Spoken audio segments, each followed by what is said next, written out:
नमस्कार, स्वागत है आपका एबीपी न्यूज में। आपके साथ मैं हूं अखिलेश आनंद। तो इस बुलेटिन की शुरुआत करेंगे इस वक्त की बड़ी खबर के साथ।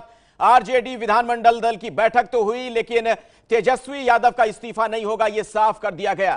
तेजस्वी विधानमंडल के नेता हैं, नेता रहेंगे बिहार सरकार के खिलाफ। यह बीजेपी की साजिश है, यह कहना आरजेडी का।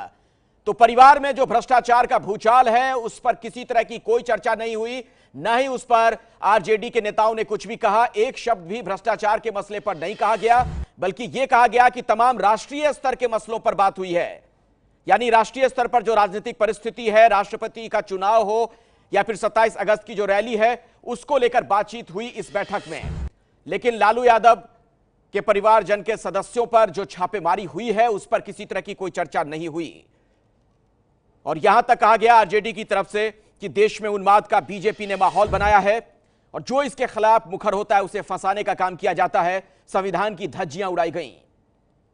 तो लालू के घर जो छापे हुए, उनके परिवार के लोगों पर जो गंभीर आरोप लगे हैं भ्रष्टाचार के, उस पर कोई बातचीत इस बैठक में नहीं हुई, ऐसा कहा अब्दुल बारी सिद्दीकी ने, जो आरजेडी के सीनियर लीडर हैं।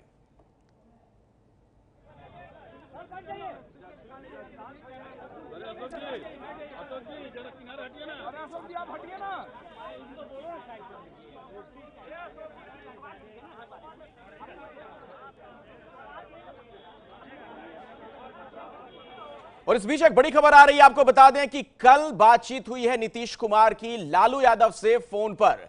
प्रकाश कुमार हमारे साथ जुड़ चुके हैं इसी खबर पर और ज्यादा जानकारी के साथ। प्रकाश, क्या इस बाबत कुछ और भी पता चल पा रहा है कि आखिर ये बात हुई क्या? एक बात तो तय है कि अगर जगदानंद जो आरजेडी के सीनियर लीडर हैं और जिन्हें बाहर प्रेस से बात करने के लिए अधिकृत किया गया था, उनकी बात को अगर मानी जाए तो नीतीश कुमार क्या अब तक झूठ बोल रहे थे। सवाल खड़ा होता है कि क्या बीमारी का बहाना था, राजनीतिक बीमारी थी। क्योंकि जगदानंद ने खुल करके कहा, जब उनसे सवाल पूछा गया कि सोनिया गांधी ने, ममता बनर्जी ने, तमाम देश के, अखिलेश यादव ने, तमाम देश के नेताओं ने फोन किया लालू यादव को उनके घर सीबीआई छापेमारी को लेकर, लेकिन नीतीश कुमार ने नहीं किया। तो उस पर अचानक जगदानंद ने कहा कि नीतीश ने ही फोन किया था लालू यादव को और उनसे बातचीत हुई। हालांकि उन्होंने ये नहीं बताया कि क्या बात हुई थी, किन मुद्दों पर बात हुई थी और उसको लेकर के आगे क्या समझा जाए। बार बार कुरेदा गया। जब अब्दुल बारी सिद्दीकी जो बिहार के वित्त मंत्री हैं, आरजेडी कोटा से मंत्री हैं, उनसे जब पूछा गया कि आखिर क्या बात हुई है, तेजस्वी यादव को लेकर क्या चर्चा हुई है, तो हर बार इस बात सवाल को टालते नजर आए और एक ही बात कहते नजर आए कि हम 27 तारीख को जो रैली है उसके बारे में बातचीत करने के लिए बैठे थे। प्रकाश, क्या ये माना जाए, इस खबर का एक मतलब ये है कि पब्लिक पोस्टरिंग कुछ और है नीतीश कुमार की तरफ से, लेकिन अंदर खाने बातचीत चल रही है? बिल्कुल, मैं बार बार कह रहा हूं कि अगर जगदानंद की बात को मानी जाए, अगर उससे सच्चाई है, तो नीतीश कुमार ने का जो ये बीमारी है वो एक बहाना है, वो एक राजनीतिक बहाना है, जो कि अपनी चुप्पी साधे रखने के लिए शायद इन तमाम मुद्दों पर ये बताना नहीं चाह रहे थे कि आखिर उनका क्या स्टैंड होगा।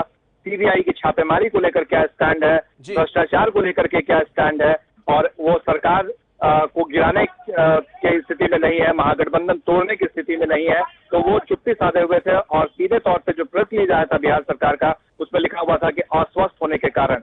तो जाहिर है कि ये अस्वस्थता क्या राजनीतिक थी।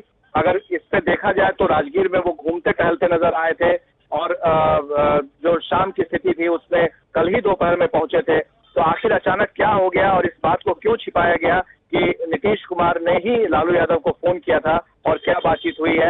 तो जाहिर है कि बीच के रास्ता को निकालने की कोशिश हो सकती है कि ये एक हो। ये है एबीपी न्यूज, आपको रखे आगे।